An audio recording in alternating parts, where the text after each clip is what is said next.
السلام عليكم ورحمة الله وبركاته أعزائنا المتابعين. طبعا خبر عاجل، تم فتح استمارة التقديم على التعدد السكاني لعام 2024.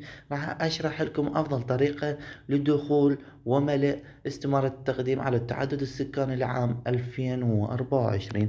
أول ما تدخل على محركات البحث جوجل، تكتب هنا كما موضح موقع شكر للمعلومات التعدد السكاني وتطي بحث، راح يطلع لك الموقع مال الشكر المعلومات.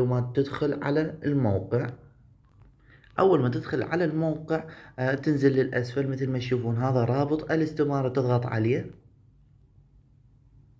راح يحولك بشكل مباشر للاستمارة والشروط والضوابط. هذه الشروط والضوابط إذا تحب تطلع عليه مثل ما تشوفون، هاي الضوابط التقديم على استمارة تعدد السكان 2024، وهاي الشروط.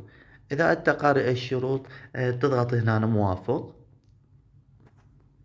بعدها هنا تكتب رقم الموبايل، هنا رقم الموبايل ورقم البطاقة الوطنية. بعدها تطيب الدخول إلى الاستمارة. هنا أول ما تدخل للاستمارة هنا تكتب الاسم الأول. راح أكتب أنا معلومات وهمية على مود تبين عندكم الخطوات، مثلا محمد. هنا اسم الجد علي، هنا حسين، كاظم. بعدها هنا تكتب اسم الأم الثلاث، على سبيل المثال زهراء، محمد، حسون. هنا تختار التاريخ الميلاد، على سبيل المثال 96. هنا تختار الشهر يوم 3 مثل ما تشوفون 1996 بشهر الرابع يوم 3. هنا تكتب رقم البطاقة الوطنية، رقم البطاقة الوطنية. بعدها تكتب تاريخ الإصدار،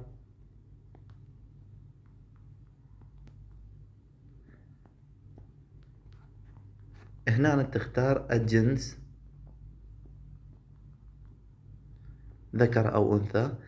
هنا عمل المتقدم، إذا كنت موظف حكومي تختار موظف حكومي، إذا كنت غير موظف تختار غير موظف. طبعا الفئات المشمولة هي الخريجين والموظفين فقط. هنا تختار إذا أنت موظف حكومي تختار الجهة التي تعمل بها، وإذا أنت غير موظف تتركها فارغ. هنا تكتب إعادة رقم الموبايل.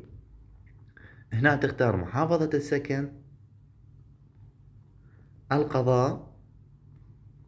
بعدها الناحية، هنا تكتب الناحية، المنطقة تختار المنطقة، إذا كنت ريف تختار ريف، إذا حضر تختار حضر. بعدها هنا تكتب رقم المحلة، رقم الزقاق، ورقم الدار، وأقرب نقطة دالة عليكم. بعدها تكتب التحصيل الدراسي، على سبيل المثال بكالوريوس. هنا الاختصاص تكتب الاختصاص الدراسي، مثلا بكالوريوس تربية، على سبيل المثال تربية. هنا سنة التخرج، على سبيل المثال 2000. هنا بعدها أتعهد تضغط على هذا المربع. بعدها تعطيه حفظ. أول ما تعطيه حفظ راح يوصل لك هذا الوصل، وهو استمارة تسجيل بصفة موظف التعداد السكاني لعام 2024. إذا وصل لك هذا الوصل تحتفظ به لحين إعلان عن الأسماء. هذا الوصل كلش مهم، تقدر من خلاله تعدل على المعلومات إذا كان لديك خطأ، مثل ما علمتكم كيفية التقديم على استمارة التقديم على التعداد السكاني لعام 2024 إلى كافة المحافظة. طبعا رابط التقديم مثبت في أول تعليق وفي وصف الفيديو. إذا كان لديك أي سؤال أو استفسار راسلنا على حسابنا انستغرام أو نزل سؤالك في التعليق. إذا عجبك المقطع سوي لنا لايك، إذا ما مشترك بالقناة اشترك وفعل الجرس. مع السلامة.